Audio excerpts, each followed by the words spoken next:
Hello everyone, I'm Shawnee from Vietnam. I'm an autodidact. I'm self-taught.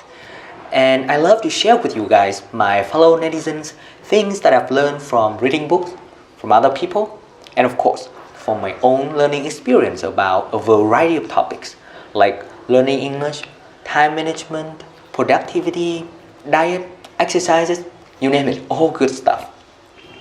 Alright, let's not waste any more time. Today, we're gonna talk about how we can prioritize our time to the most important things to us. We all have 24 hours in a day. Now you might expect me to go and quote some old cliche, which I'm not. This one never gets old. We all have 24 hours in a day, and your success depends on what you do with those 24 hours. And of course, success differs from one person to another, but it's really hard for us to optimize our time to the most important things because we're living in the world of ocean information overload, tabloids, factoids, trivial and a lot of time misleading things from social media, from films, movies, pornography, advertisement. And don't get me wrong, I'm not against all the internet media related. In fact, I think they're really useful if we know how to use them in our favor and not let them use us as the consumers and data collecting. So there are only two things that I do to focus on what really matters, and I want to share with you guys.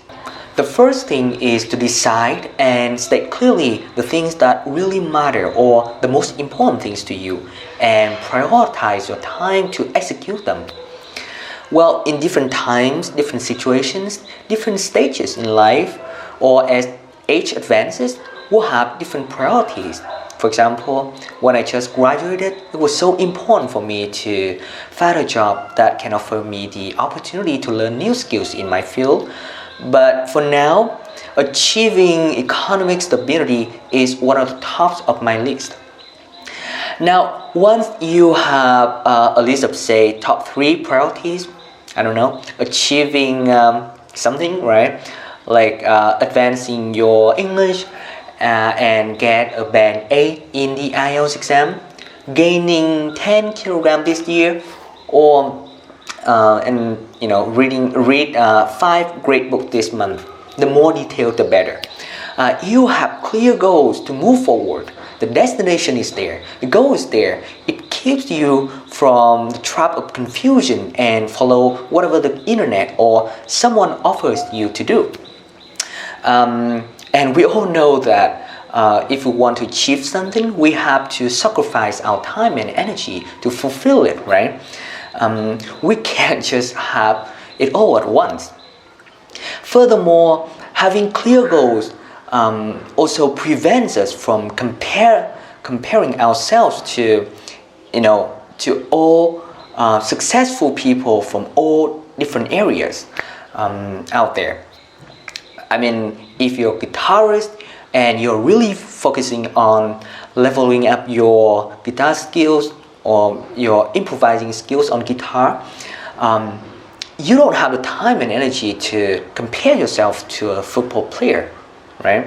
And you don't need to compare to a football player. You might compare yourself to a guitarist, other guitarists that maybe they have better skills than you have. Then you can be inspired and learn from them, right? Not from a football player. The second thing is to be the designer of your world.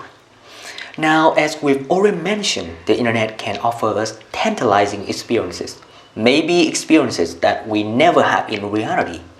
Take pornography, for example. I kind of came to terms that the disadvantages of watching porn are far outweighed the advantages, and the benefits of it seem only unrealistic pleasure. And also be careful with all of your social media apps you have on your phone. You can easily be addicted to using them as they are very convenient. They're always with you in your pocket. it's just so hard to resist the temptations to take out your phone and start scrolling, right? And you know what? They're all competing to get your attention, your time to stay on their platforms. Of course, there's no doubt that we can use them in our favor to connect with other people, to learn different things, and to entertain ourselves. I try different ways to use social media apps and not let them use me. I try to, set time limits for most social media apps on my phone and try to use them controllably, but it didn't work. I kept ignoring the time limits and kept using them.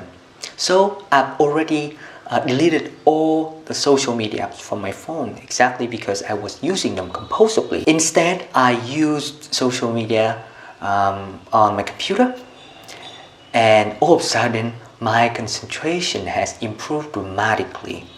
I have more time to read, to think, to plan and execute my plans.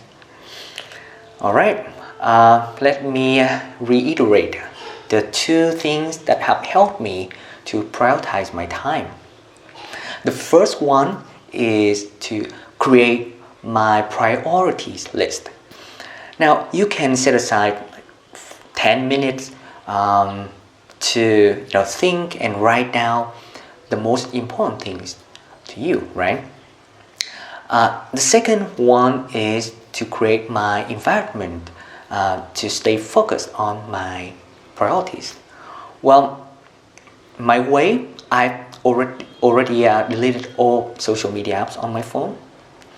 So that's it. Thank you for listening, and I hope you find this video useful. See you in the next one. Bye.